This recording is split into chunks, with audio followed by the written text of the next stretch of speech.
Alrighty. Hey gang, welcome back. Another episode of Zero Carb Journal. So this is going to be episode 3.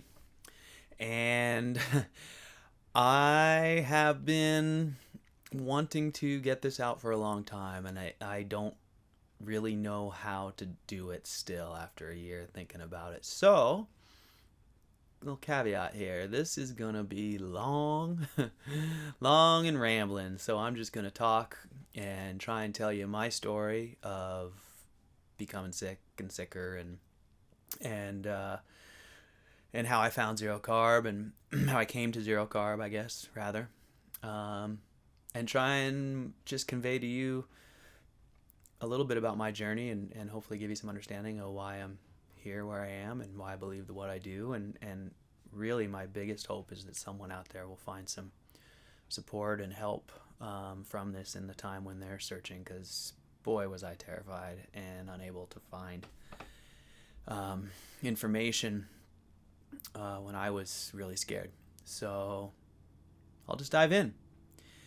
I'm going to start, I think, with just a statement about what I think. It's so deep. This is why this is so hard. It's so complex. And I can't just say, oh, here's, the symptoms or whatever. But I'm going to pick the two main drivers that shaped my life and talk about, or two of the main drivers with regards to my health that shaped my life, and talk about how those impacted me and how I came to zero carb. So I'll just start with diarrhea and depression. So I'm going to talk about poop a lot this episode, so I hope that doesn't bother you. If you're just here for the weight loss, then you might want to tune out, but hopefully this will be relevant to a lot of you guys, a lot of folks out there. So yeah, I'm 48, like I have mentioned before, and I have spent most of my life with diarrhea and with depression. And, to be honest, I never, well, I wouldn't say never, but I mean, this is hard to explain. I wasn't aware, or didn't let myself be aware, or didn't let myself acknowledge that I had a problem or that I was sick in any way until it became impossible to ignore when I was 44, 43 or something like that. So, all my life, I didn't recognize this really until now in hindsight looking back, but even when I was a little young boy, I spent a lot of time in the bathroom. I never really had solid stools. I always had, if I did have anything kind of firm, it would be as big as a pencil maybe at most, and big around. And I just always had, friends making comments why you spend so much time in the bathroom. I had problems going to events and things like that. And I never really got it, that it was really so odd or so strange. We didn't talk about bathroom habits in my family. I was embarrassed. I kept it to myself.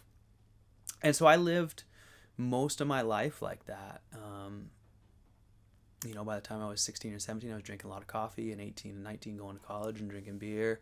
And there was always a reason to have an upset stomach, I thought. You'd go out and the friends next to you go, oh, that beer gave me the runs or whatever. I'd be like, yeah, me too. But I always had the runs.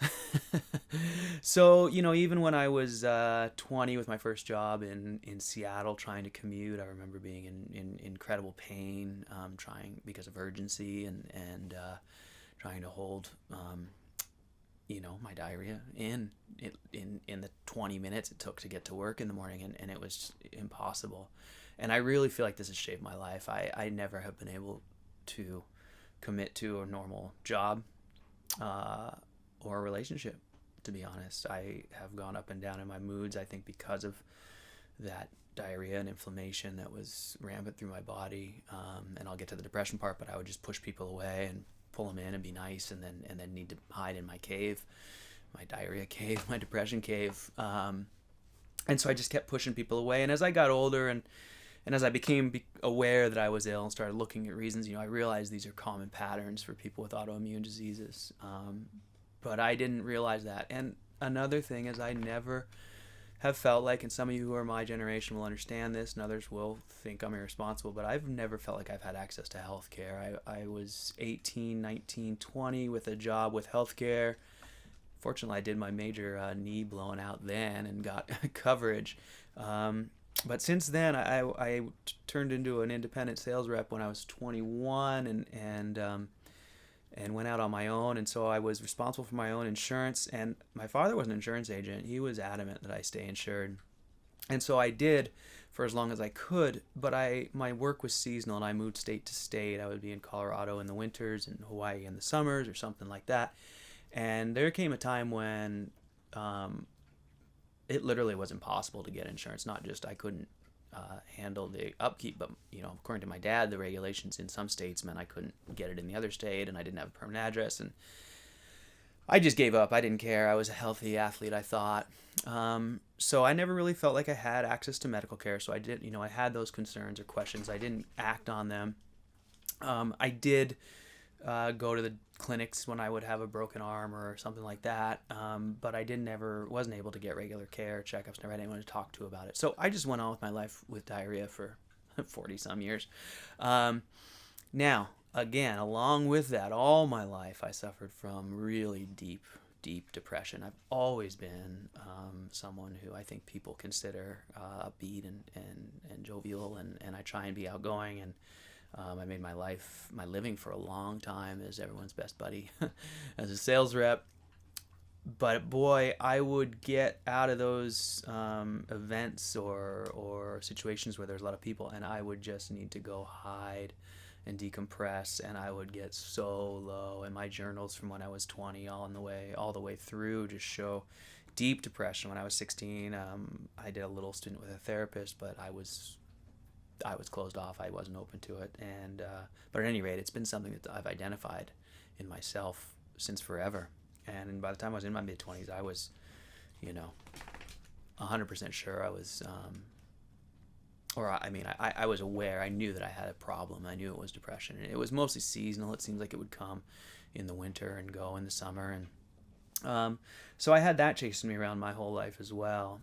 A couple of things I noticed over the course, looking back, actions I took that I think are a function of some of my conditions. One of the things is I spent as much time in water, in cold water, or in cold generally, as I could. My whole life, from when I was very young, I was an avid swimmer. I always wanted to be in the lake. My mom couldn't keep me away from the beach. I started water skiing with my friends when we could go out in our boats, and I would go before school. And I just recognized, I remember not really identifying that I had diarrhea problems, but I do remember identifying that if I got in cold water in the morning, the rest of my day was way better. I would tighten up. I wouldn't have that urgency or that need, that feeling like I needed to go to the bathroom all the time. So that's been a constant in my life, is this pursuit of, it was always athletics. I would always feel like I needed to be somewhere else. So I was very obsessed with surfing, snowboarding, and those kinds of things all through my life. So I stayed on the go. I kept moving, and I just really didn't let myself stop and be sick. And so I'm going to speed forward now. So I ate, in general, like I've said in the past one, vegetarian and healthy all through the 90s, and then into the 2000s. I was here growing my own vegetables and eating a largely plant-based diet with some meat, but I didn't have a lot of meat in my diet. And as time went on, that started to increase. I was raising cows and sheep, and as we get closer, more like 2010 or so, I was really doing like a paleo thing. Shortly after that, in the interim on my way to here, I did try some keto with dark green veggies. I did that for about 6 months, and kind of bounced between sort of a low carb and a very low carb. My average back in those days was like 100 grams of carbs, mostly from my Brussels sprouts and kales and a little bit of rice maybe, or things like that, and meat and beans. So I've been kind of all through the healthy diets. We even way back when, when I was younger, I tried all the juices and cleanses and vegetarian and everything. I had a couple girlfriends who were all into the holistic stuff. I lived on Maui in the 90s, if you know what that's like. I was in Boulder. So I've been around all that healthy stuff and believed it wholeheartedly. And formed my life around sustainable living and living on a farm here and trying to produce all my own food and in the interest of being healthy. That was really where a lot of that came from. So fast forward 2013 or so, I'm just a mess. My depression has really overtaken my life. I actually just hate myself at this point. I say it all the time.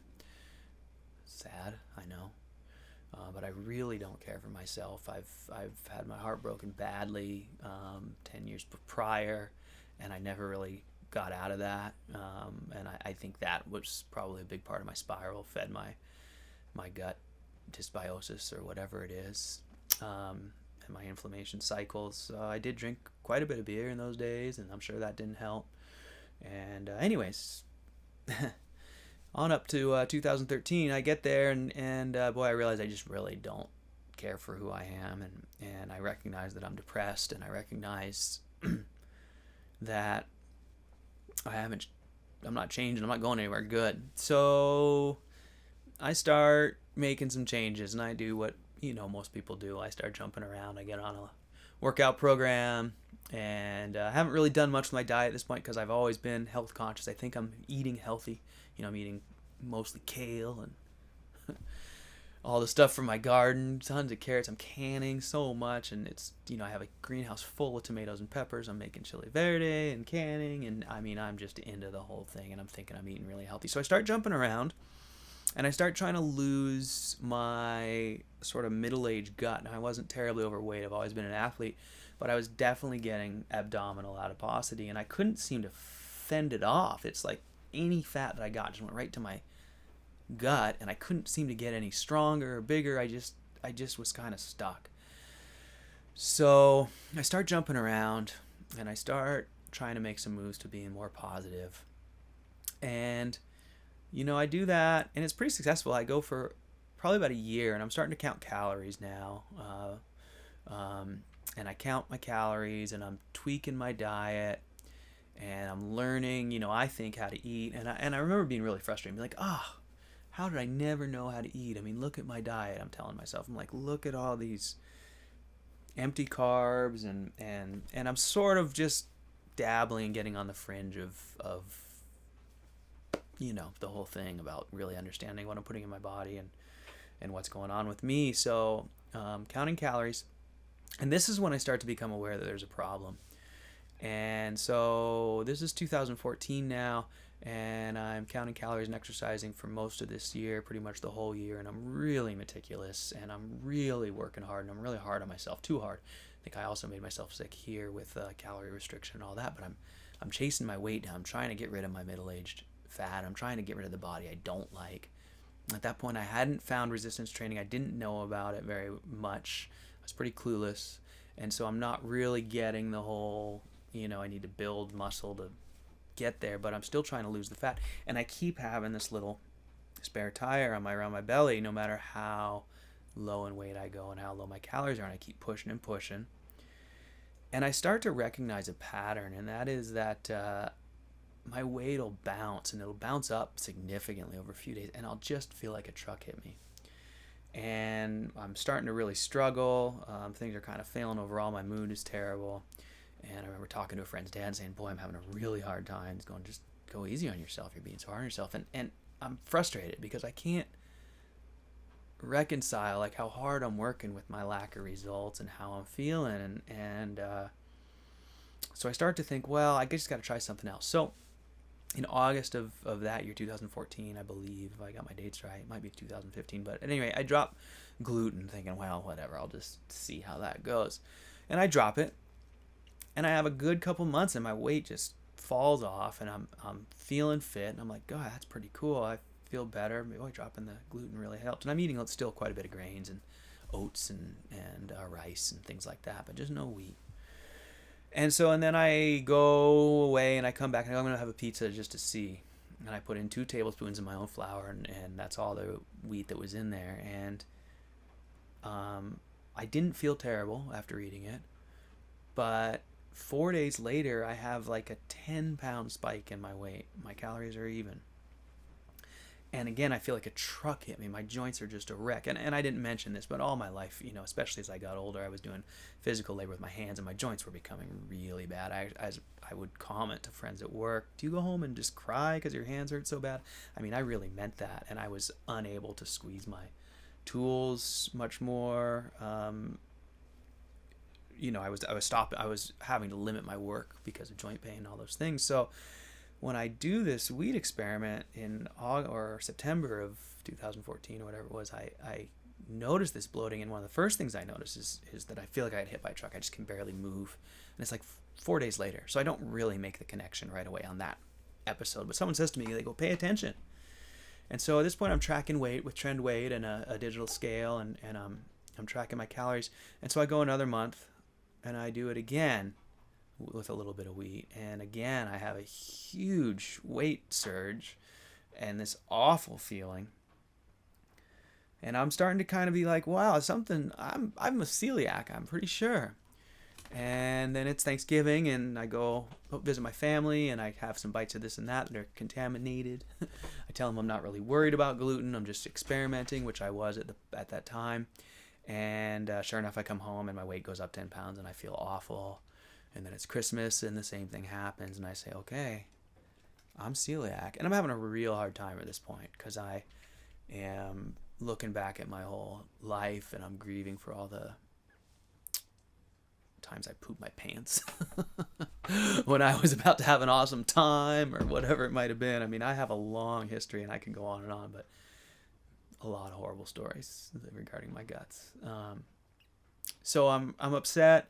And I go into the new year, and I eat 2 tablespoons of wheat on the 1st, and I kick off my inflammation. It's like, well, now I'm starting to understand some of the signs and some of what's going on.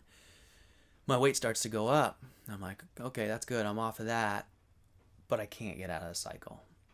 So now I go through January, and I'm still eating, unfortunately, oats, and I think I dropped a lot of stuff, and I tried like masa harina, and I was making corn tortillas. I'm still eating some carbs, and some grains, and I cannot get out of this inflammation cycle, and my weight goes up and up and up, and in 1 month I gained like 15 pounds, which is an enormous amount for me. I weigh like 135, so that was huge, and I just kept feeling worse and worse. And there's a part of the history I forgot to mention, which is really, really important.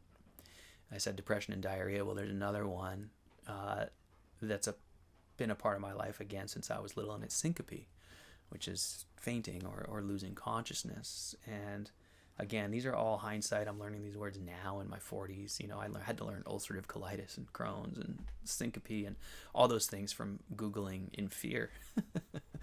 So that's a really awful way to go. But at any rate, so I'm swelling up now. I'm eating grains, and along with this now is starting to come loss of consciousness.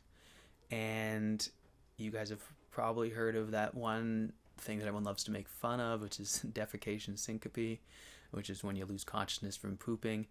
And I'm starting to have these awfully painful events and weeks, days, where I'm going to the bathroom 20 or 30 times a day. I can't really go to work. I'm losing weight. I'm bleeding. There's blood in my stool. I'm sweaty and clammy and losing consciousness on a regular basis. I am getting very scared. I was terrified. So again, no real access to medical care that I felt. I've always been sort of an independent guy, so I still will not too worry. I mean, I'm getting worried, but I'm not, panicking yet. And so I keep trying to fix it, and I'm eating. I finally drop all the grains, and it gets better, and I'm starting to eat more fibrous veggies and things like that, and I'm doing okay. And then I have some visitors, and we just eat a whole bunch of kale chips and lentils and things like that, and they leave, and I absolutely just break. I I am bleeding profusely from my rear end. I am in the bathroom pretty much all day in extreme pain, losing consciousness, regularly sweating and clammy. I would wake up on the floor of the bathroom. I mean, it was awful, and it was terrifying.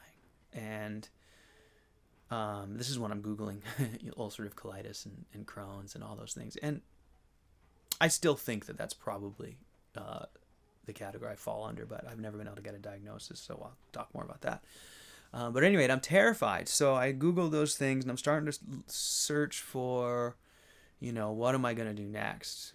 And I am, by the way, I forgot, I have been making inroads in the medical community about at 44, or into getting medical care, but starting in the January of that year, I have to go through all the paperwork and get a preferred provider and all that stuff. So starting in April, I Google ulcerative colitis and Crohn's because those seem to match my symptoms. I still haven't figured out why I'm losing consciousness, but and I'm terrified. I'm pretty sure I have colon cancer or something, and I'm dying, and I can't get to the doctor unless I go to the emergency room and probably lose my house, so I don't do that. And so I find the specific carbohydrate diet, which is a diet that was formulated, actually I think in the 30s by Dr. Haas, but I might have my things wrong. It's been a while since I've really looked into it, but it's a diet that has now getting some good traction in the autoimmune community, and there's a great doctor who's a very good resource for me, Dr. David Suskind in Seattle at the University of Washington and Children's Medical Center, who has a great book called Nimble Therapy that goes over this specific carbohydrate diet. The original book from the 70s is by Elaine Gottschall, who her book is called Breaking the Vicious Cycle. So Breaking the Vicious Cycle is one book, and Nimble Therapy is another. And those were great helps to me. I made profound improvements on the specific carbohydrate diet. For those of you who don't know what that is, it's basically removing all polysaccharides. So you don't eat any leafy greens. You don't eat really much of anything with insoluble fiber. You definitely don't eat any starches or things like that. Well, I'm kind of foggy on it now, but I'm pretty sure it's just, no polysaccharides.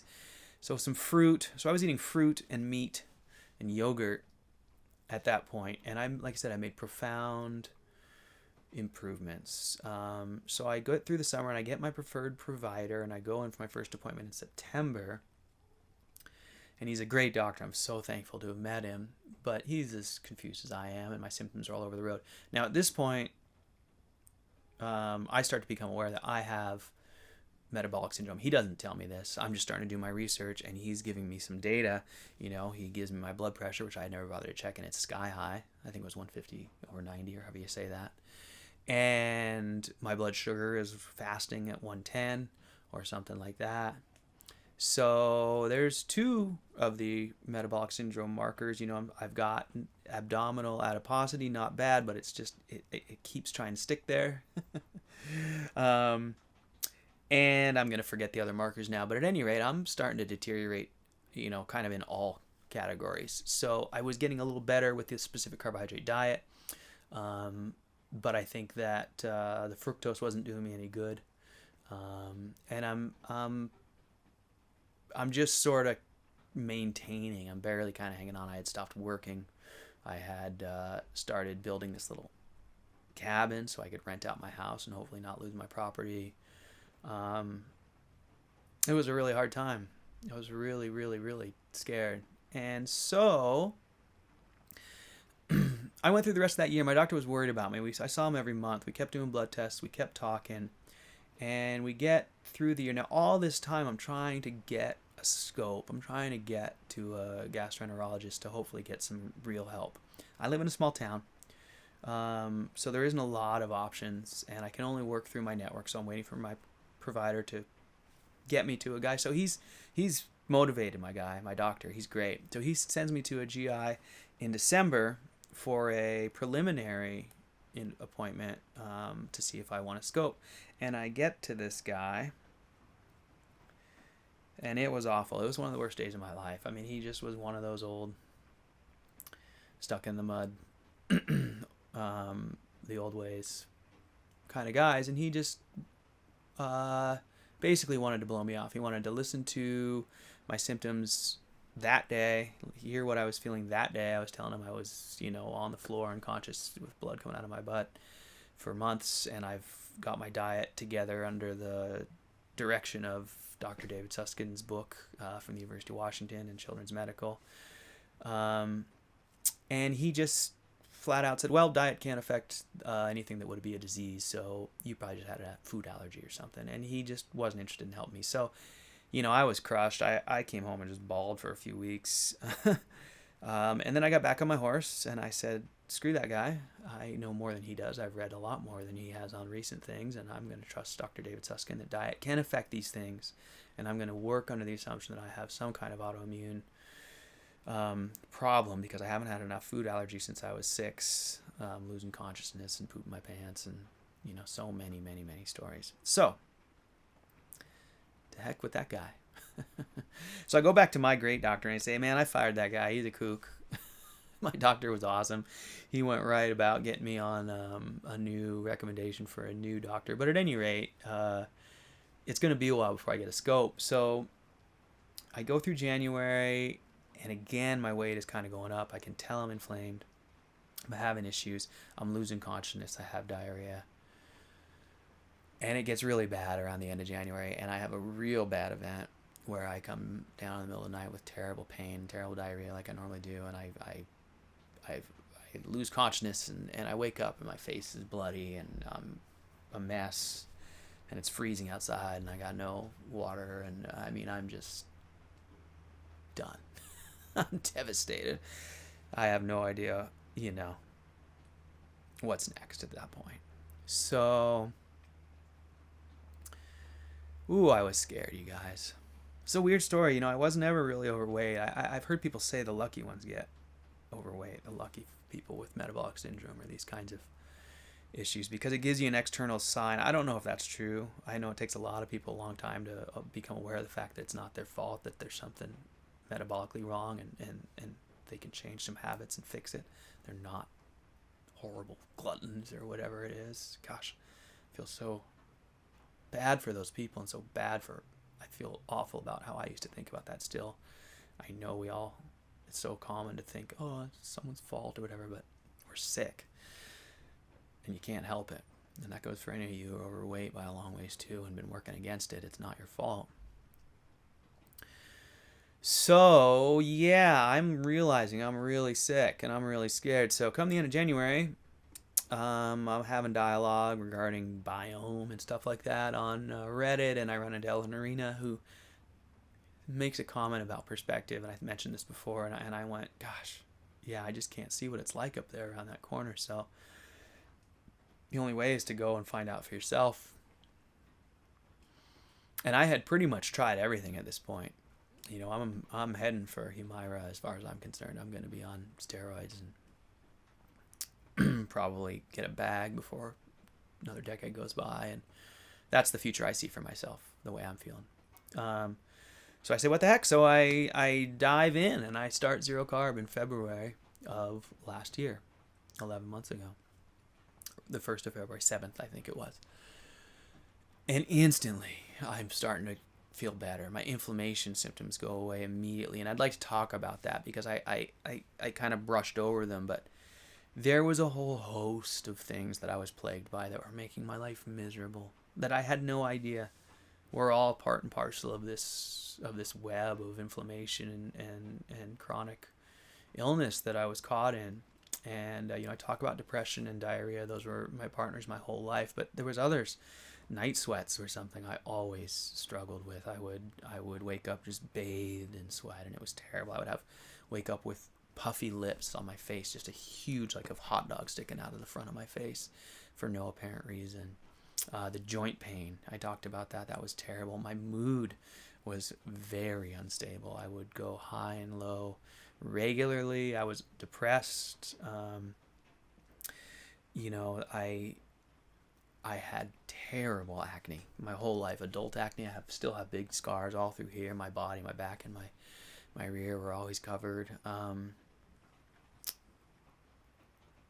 there's more, but I'll think of it as I go here. But, some of those, as I started to track my bowel movements, and as I started to get farther into diet, I was regularly tracking bowel movements and feeling, and I was able to identify my inflammation cycles, and they were starting to correlate to a pattern, and I was starting to see that pattern. It was very much the weight was a big clue. My edema would come on. I would drop first if something was coming on. I would drop weight, and then I would just puff up, and it would usually be in the order of like 6 or 7 or 8 or 9 pounds in a few days.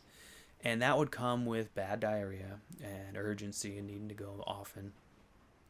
And so I'm tracking those things. So I start ZC, and instantly they all start getting better. Those symptoms start to go away. Now, it takes a while. I still have diarrhea for a while, and I'm not going to lie, I still have loose stools. I am regular now, once a day. I no longer have urgency. I no longer go more than once a day on a normal basis, on a regular basis. But I wouldn't say I have normal, healthy stools really by any stretch of the imagination. But I will say that they're the best it's the best movements I've ever had in my life with regards to lack of pain, regularity, lack of urgency, lack of concern, no blood. That's good.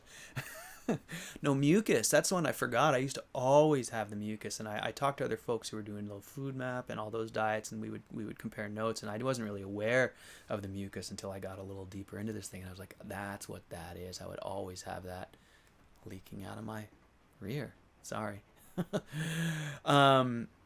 So no more mucus and no more inflammation that I could track. Things were really getting better. So I go through this year on ZC, and things have just been constantly, steadily improving.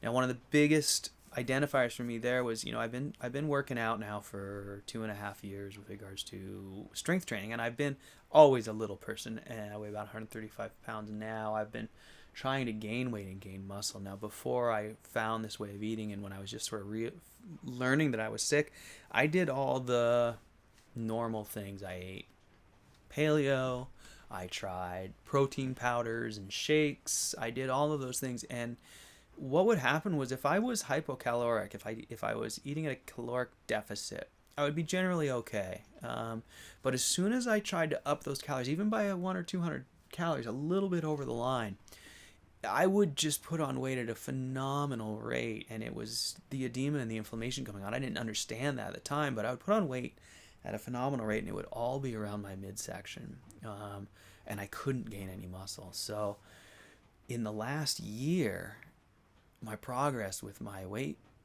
training has been phenomenal. So that inflammation and that cycle of being what I'll say metabolically broken, where I just am stuffing fat into broken cells and trying to burn off excess sugar or whatever it was that was going on, seems to be remedied on this way of eating. It's amazing. I can eat far in excess of my maintenance calories without bloat and with just a nice, slow, steady weight gain. And I've gotten so much stronger over this last year. So that's the general gist of the last couple years of my journey and what I've been through, trying, to find my health and how I came to this way of eating. It is an extreme change, this way of eating, from everything I've done before and everything I've learned and everything I thought was healthy. But the deeper you go and the more you look at the real underlying science and not just knee-jerk reactions, but if someone says you're deficient, say in what? And let's look at it. And when you really break it down, you unpack it, and you look at each individual issue, it becomes pretty clear to me that this way of eating is incredibly healthy, and there's no question the impact it's had on my life with regards to my health. So I think that I'll just wrap it up for now. That'll give you guys enough of an idea where I'm coming from, where I came from, and an overview of what I'm working on with this diet. But I'm going to come back to a lot of this because there's a lot of past history that I want to unpack that maybe will have some relevance to other people.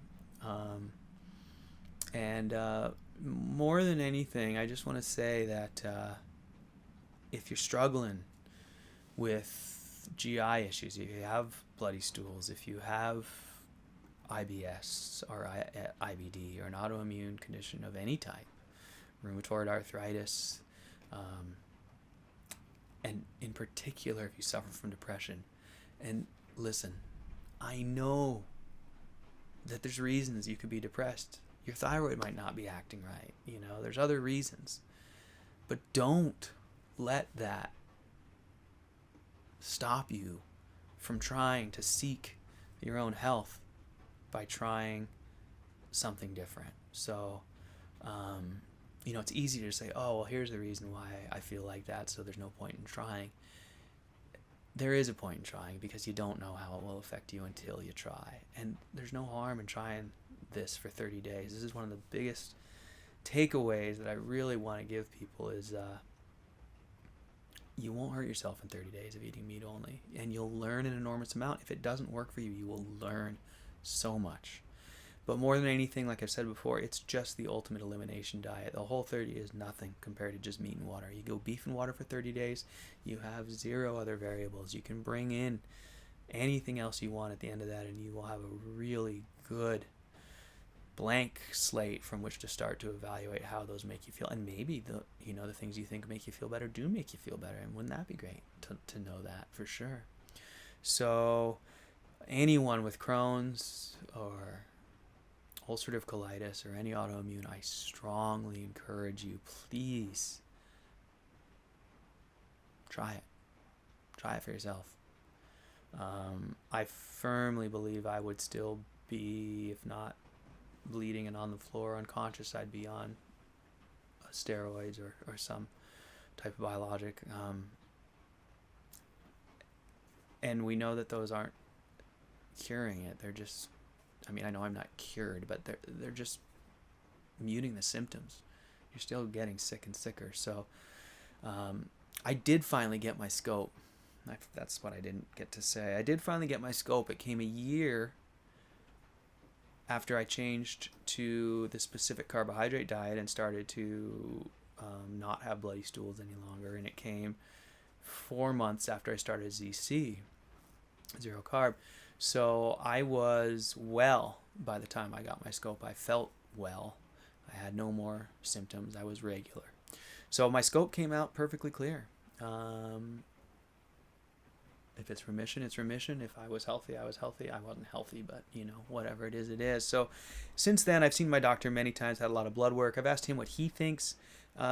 His theory is where I base mine, that I do have an autoimmune, most likely have an autoimmune condition, that I managed my whole life through lifestyle to some extent, but it was always there.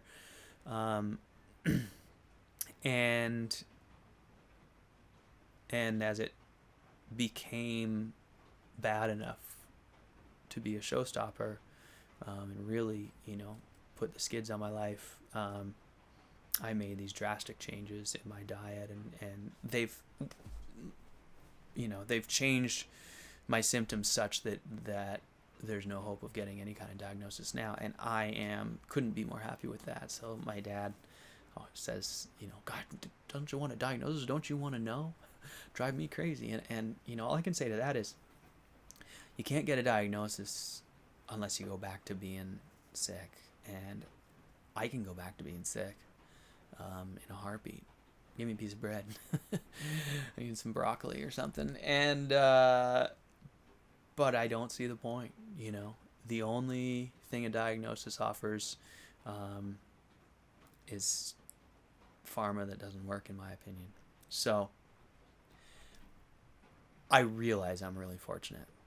I'm lucky to be able to say those things. If I had worse situations, honestly, if I'd had access to medical care earlier, I might have already been on steroids and I never would have known any of this stuff. So I know most folks aren't so lucky. I do not mean to offend anybody. I try my best to understand how scary that must be. And I certainly am not trying to put this on anybody, but just saying it's worth a try.